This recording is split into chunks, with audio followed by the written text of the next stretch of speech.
The construction job ended at 6, but the weight on Xavier's shoulders still pressed down with merciless force as he trudged into Harley's bar, his weathered work boots leaving small clumps of dried mud on the worn hardwood floor. The last $20 in his pocket felt like a guilty indulgence, but after the phone call from Emma's school about needing $300 for her science trip money, he simply didn't have. Daniel needed just one beer to clear his head before facing his daughter's inevitable disappointment. "The usual Dan?" Joe, the bartender, asked as Daniel slumped onto his regular stool, far from the suited professionals who occasionally wandered in from the financial district nearby. "Just one tonight, Joe," Daniel replied, running calloused fingers through his dark hair.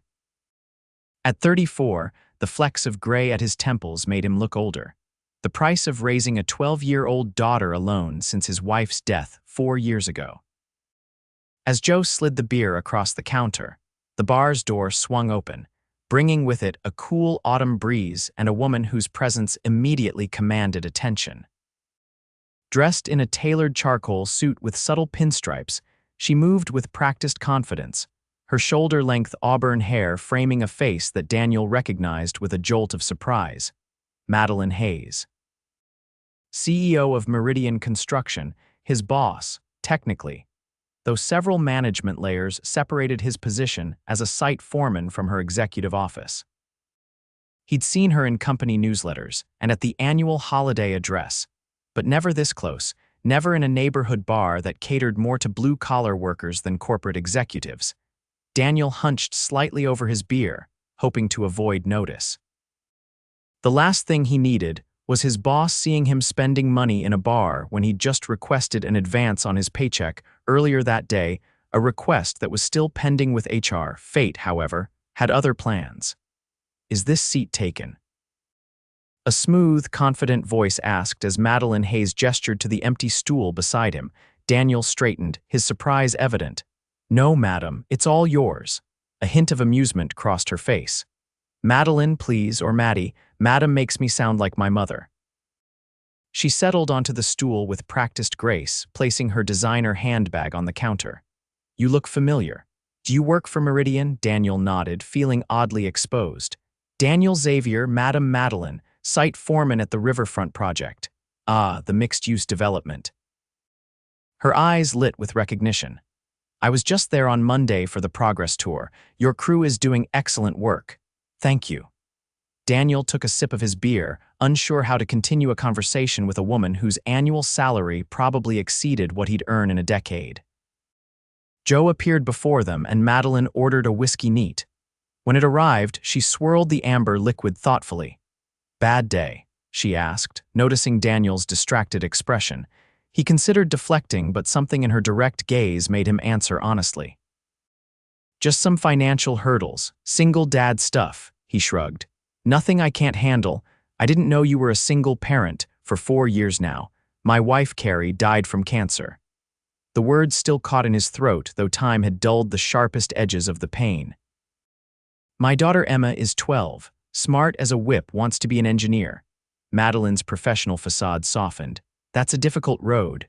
I was raised by a single father myself. Contractor, actually, worked himself to the bone to put me through business school." "That explains why you always insist on touring the construction sites personally," Daniel said, recalling how she often asked detailed questions about the work that most executives wouldn't understand. She laughed, a genuine sound that made her seem suddenly more approachable. "Dad wouldn't let me forget where Meridian started 2 men with tool belts and a pickup truck. Now we have 500 employees, but I still know which end of a hammer to hold." Their conversation flowed more easily than Daniel would have expected, transitioning from work to more personal topics. Madeline spoke about taking over the company after her father's retirement, the challenges of being a woman in the construction industry, and her passion for sustainable building practices. Daniel found himself sharing stories about Emma's science fair projects, the weekend fishing trips they took, and the home repairs they did together. "She sounds like a remarkable young woman," Madeline said, genuine interest warming her voice. "You've done a wonderful job with her."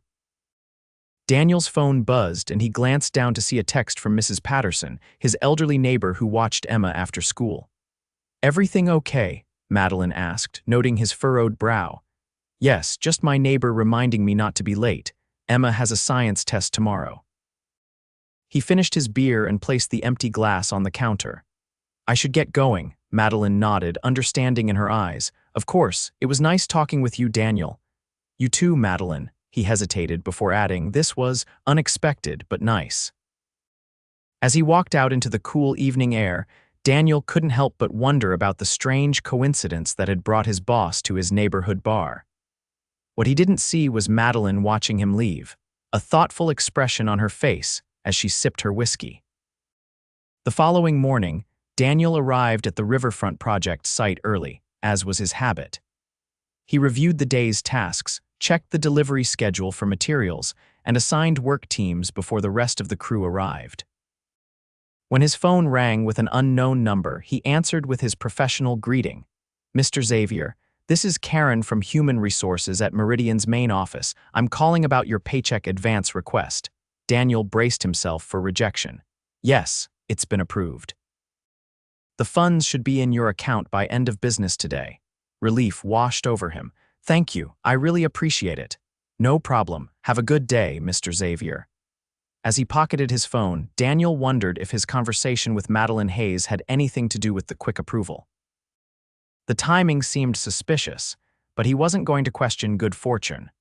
The workday progressed smoothly until mid-afternoon when a sleek company SUV pulled up to the site. Daniel was inspecting concrete forms when Madeline Hayes emerged from the vehicle, dressed in a more casual outfit than the previous night, tailored slacks and a simple blouse, though she'd added a hard hat and safety vest for the site visit.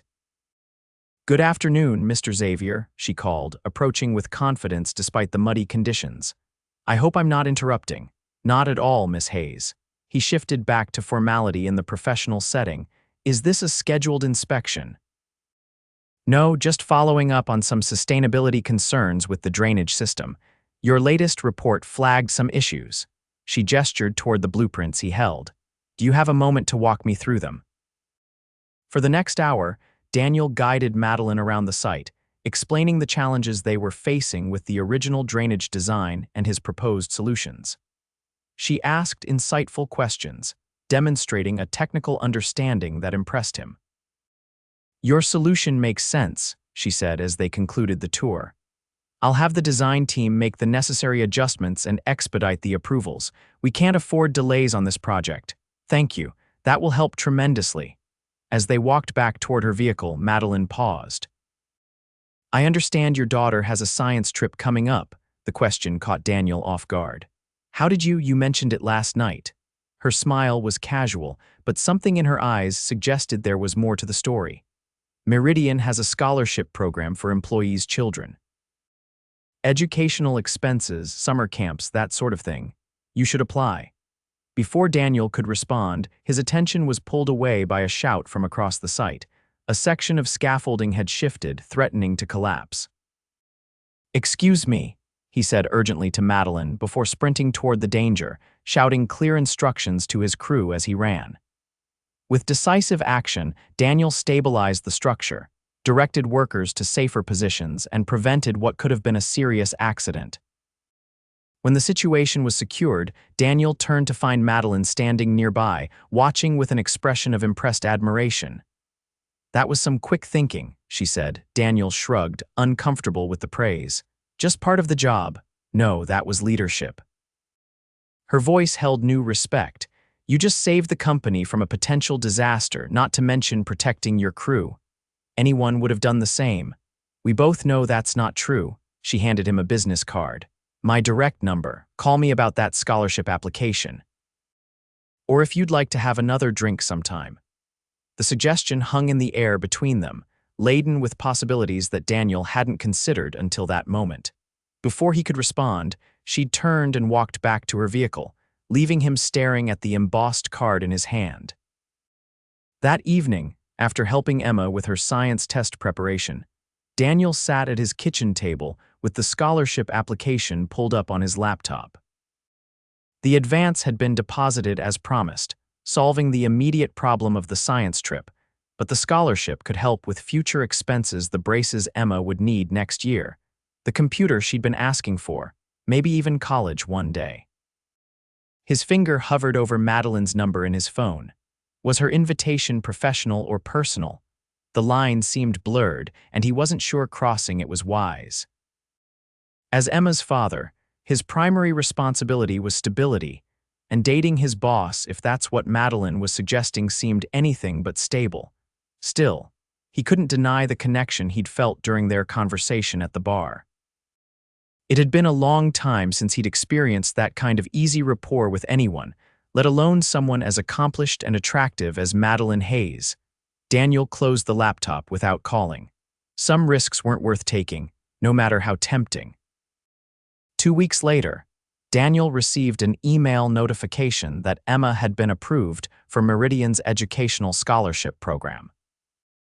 The timing couldn't have been better. The school had just announced a special advanced mathematics program that required additional materials beyond what Daniel could easily afford.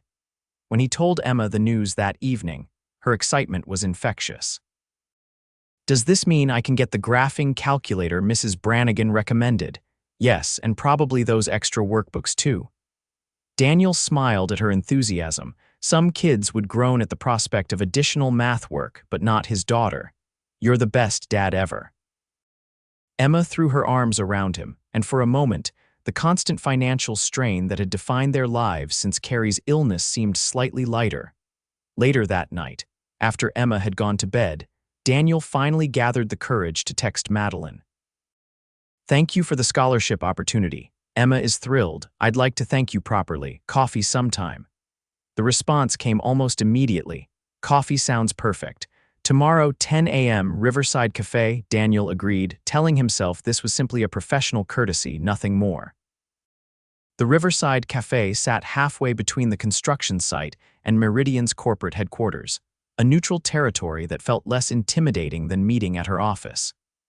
When Daniel arrived, precisely at 10, Madeline was already there, seated at a corner table away from the morning rush. She wore casual weekend clothes, dark jeans, and a soft blue sweater that brought out the color in her eyes. Without the power suits and corporate setting, she looked younger, more approachable, though no less confident. "Thanks for meeting me," Daniel said as he sat across from her. "Thanks for suggesting it," she smiled, pushing a steaming mug toward him. "I ordered for you. Black coffee, right? Good memory." He took a sip, surprised she'd remembered such a detail from their bar conversation. "I remember most things about our talk." Her directness caught him off guard. "Including how much you clearly care about your daughter. Emma is my world." The simple truth came easily. "The scholarship means a lot to us, but I have to ask, did you have something to do with the approval?" Madeline's expression remained neutral. "All applications are reviewed by a committee. Yours was approved on merit. But you suggested I apply right after I mentioned Emma's trip. It seemed convenient," she sighed, a flicker of vulnerability crossing her features. "All right, I may have mentioned your application to the committee chair. But they wouldn't have approved it if Emma didn't qualify. Your daughter's academic record is impressive." Daniel wasn't sure how to feel about this revelation. "I don't want special treatment." "It's not special treatment to be made aware of resources that are available to you," she countered. "Many employees don't know about these programs. I simply made sure you did." Her reasoning made sense, but Daniel still felt uneasy. "Why me, though? You must have hundreds of employees with children." Madeline stirred her latte, considering her words carefully. "When I saw you at the bar that night, it wasn't a coincidence. I'd read your personnel file earlier that day when your advance request came across my desk." "My advance had to be approved by the CEO?" Daniel asked, surprised. "No, but I make a point of reviewing random employee requests. It gives me insight into what's happening on the ground." She met his gaze directly. "Your file indicated consistent, excellent performance reviews, perfect attendance, and not a single previous request for financial assistance despite being a single father." I was curious. "So you came to the bar too? What? Check up on me?" "I came to see what kind of man works that hard without asking for help." Her voice softened. "Then I saw how you handled the scaffolding incident and I had my answer. You're someone who shoulders burdens alone even when you don't have to. The observation hit uncomfortably close to home. Since Carrie died, Daniel had prided himself on his self-sufficiency, on never needing to ask for help. That's not entirely true, he admitted. I have helped my neighbor watches Emma after school, her teachers give her extra attention, my crew backs me up, I'm not alone. But you don't let anyone get close. Madeline's insight was gentle but direct.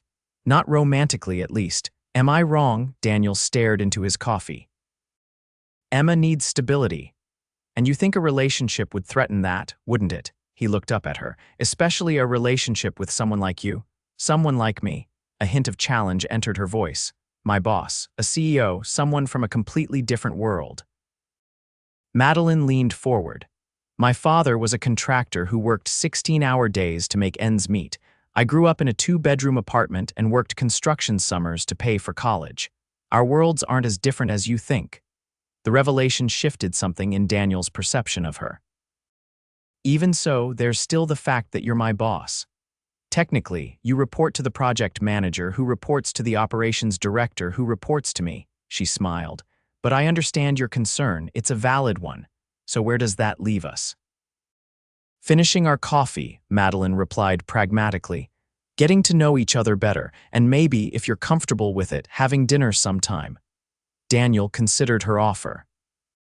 The easy chemistry between them was undeniable, and Emma's scholarship was already approved. It couldn't be seen as quid pro quo for something that had already happened. Dinner would be nice, he finally said, but I'd need to arrange for Emma's care. Bring her, Madeline suggested, surprising him. I'd like to meet her.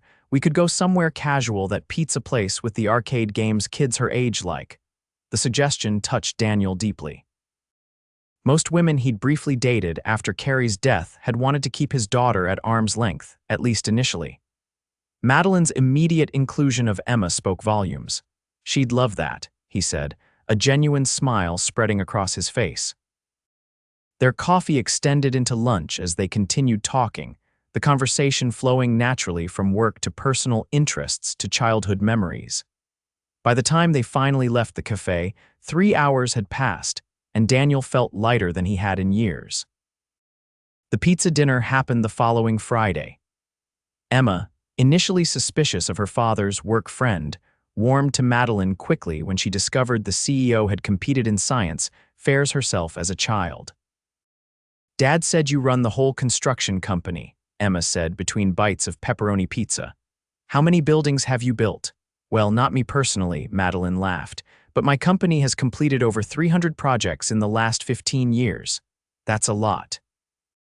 Emma's eyes widened. Do you have a favorite? The children's hospital we finished last year, Madeline answered without hesitation. It has a healing garden on the roof where kids can go even if they're connected to medical equipment. Seeing their faces when they get to be outside makes all the hard work worthwhile. Daniel watched their interaction with a mix of pleasure and caution. Emma was clearly enchanted, and he worried about what would happen if this budding relationship with Madeline didn't work out. His daughter had already lost her mother. He couldn't bear to see her hurt by another loss. After dinner, while Emma played arcade games with the tokens Madeline had generously provided, Daniel voiced his concerns. She likes you, he said quietly. I like her too. She's remarkable just like her father. Madeline touched his hand lightly. But I understand your worry. I'm not taking this lightly, Daniel. I know what's at stake for both of you. I haven't dated anyone seriously since Carrie died, he admitted. There hasn't been time, and honestly, I wasn't sure I wanted to open that door. And now, he looked at her, this accomplished, intelligent woman who had sought him out, who saw his struggles and respected his strength rather than pitying him. Now I'm thinking maybe it's time to try. Their relationship progressed slowly over the following months. They were careful. Daniel insisted on keeping their personal connections separate from work, and Madeline respected his boundaries.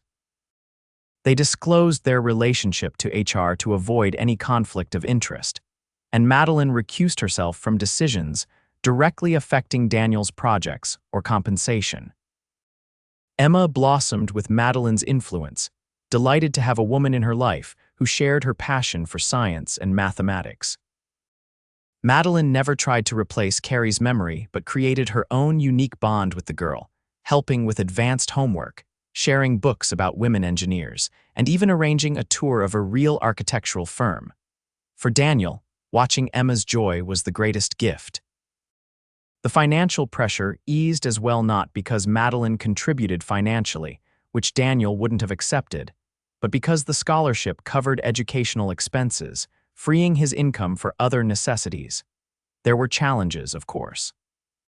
The first time they were spotted together at a restaurant by another Meridian employee, the office gossip machine went into overdrive. Some questioned Daniel's motivations, suggesting he was climbing the corporate ladder through his personal life. Others wondered if Madeline was having a midlife crisis, slumming with a construction worker. The speculation stung, but they weathered it together. Madeline confronted the rumors directly, making it clear that their relationship had been properly disclosed, and that Daniel's career advancement would continue to be based solely on merit. Daniel proved this point by turning down a promotion to project manager when it was offered 6 months into their relationship. "I'm not ready to leave the field yet," he explained to Madeline when she questioned his decision. "I need to wait until Emma's older before I take on more responsibilities." His integrity only deepened her respect for him. "That's why I low," Madeline caught herself, the word hovering unspoken between them. They hadn't said it yet, though both felt it growing stronger each day. As winter turned to spring, Daniel finally felt secure enough in their relationship to take the next step. On a sunny Saturday morning, a year after their first meeting at Harley's bar, he took Madeline back to the same establishment, feeling nostalgic. She asked as they claimed the same bar stools they'd occupied that first night, something like that. Daniel smiled, ordering them both the same drinks they'd had a year earlier. "I've been thinking about how much has changed since then." "All for the better, I hope," Madeline replied, her eyes warm with affection. "Definitely for the better." He took her hand. "Emma is thriving in the advanced program. The Riverfront project is ahead of schedule, and I've fallen in love with an amazing woman who somehow sees past my rough edges." Madeline's breath caught at his declaration. "Those rough edges are exactly what I love about you, Daniel. Your strength, your determination, your unwavering dedication to Emma and your work, they're not flaws to see past. They're what make you the man I fell in love with." Daniel pulled a small box from his pocket. "I'm not proposing, not yet. That's a decision I'll make with Emma's input when the time is right, but I wanted to give you this." Inside the box was a pendant, a simple silver design showing 3 interlocking circles. "It's beautiful," Madeline whispered. "3 circles for the 3 of us. Emma helped me pick it out." He swallowed hard. "We're becoming a family, Maddie. Slowly, carefully, but that's where we're heading. I wanted you to know I'm all in." Tears glistened in Madeline's eyes as she leaned forward to kiss him gently. "I'm all in too." All 3 of us together. That evening, they celebrated with Emma over a home-cooked meal in Daniel's modest house. As they sat around the table laughing, Daniel marveled at how naturally Madeline fit into their lives, how easily she'd slipped past the walls he'd built after Carrie's death. "Dad, can Maddie stay over tonight?" Emma asked innocently. "We could all watch movies and make that caramel popcorn she taught us how to make." Daniel and Madeline exchanged glances. Though their relationship had deepened, he had maintained clear boundaries, never having Madeline stay overnight when Emma was home. "How would you feel about that, sweetie?" Daniel asked carefully. "About Madeline staying over more often?" Emma considered the question with the seriousness only a 13-year-old could muster. "I'd like it. She makes you happy, Dad, and she helps me with algebra better than you do." Daniel laughed. "That's true enough." "Actually," Madeline said, joining the conversation, "I've been thinking about something I wanted to discuss with both of you." She reached for her purse and pulled out a folder, placing it on the table. "My lease is ending next month, and I've been looking at houses in this neighborhood. I found one just 3 blocks from here." She opened the folder to reveal photos of a charming craftsman-style home. "It has 4 bedrooms. One could be Emma's own science study room and a big backyard. You're moving closer to us?" Emma asked excitedly. "That's what I'm considering," Madeline replied, her eyes on Daniel. "It would make our time together easier, but it's a big step. What do you think? Daniel reached across the table to take her hand. I think it sounds perfect for now. And maybe someday, when we're ready, we could think about combining households completely. One step at a time, Madeline agreed, squeezing his hand. We have all the time in the world. 2 years later, on a summer afternoon in that same backyard, Daniel and Madeline exchanged vows surrounded by friends, family, and colleagues from Meridian Construction. Emma, now 15 and growing into a confident young woman, served as maid of honor, beaming with pride as she watched her father marry the woman who had helped their family rebuild after so much loss. In his vows, Daniel spoke of unexpected beginnings and second chances. I walked into a bar carrying the weight of the world on my shoulders, not knowing that the woman who would help me bear that weight was sitting just a few stools away. You saw my strength when I could only see my struggles, and you loved both equally. You've given Emma and me a future brighter than I dared to imagine. Madeline's vows acknowledged the journey they'd taken. I fell in love with your strength first, the way you carried your responsibilities with such quiet dignity. Then I fell in love with your heart, how tenderly you cared for Emma, how deeply you loved. Now I'm falling in love with our future, the life we're building together. As they sealed their promises with a kiss, Daniel felt the last pieces of his heart healing. The struggling single dad who had once counted every dollar now counted his blessings, instead a daughter thriving, a career flourishing under his own merit, and a partner who had seen his worth from the very beginning. Their story wasn't about a CEO rescuing a struggling father.